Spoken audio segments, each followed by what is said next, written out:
আন্তর্জাতিক জলসীমা অতিক্রম করে ভারতীয় ভূখণ্ডে প্রবেশের অভিযোগে বিএসএফ ১৯ জন বাংলাদেশি মৎস্যজীবীকে আটক করেছে।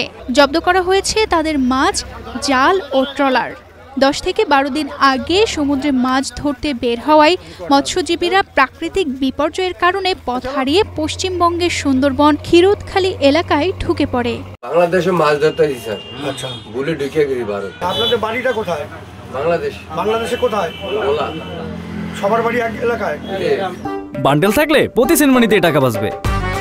বিকাশ সেনমানি বান্ডেল কিনে জিতুন প্রতি লেনদেনে।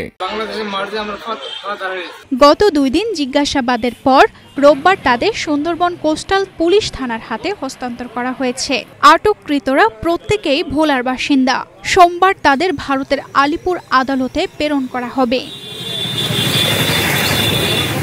তানজিদা রহমান, ইনায়া, বাংলাদেশ প্রতিদিন।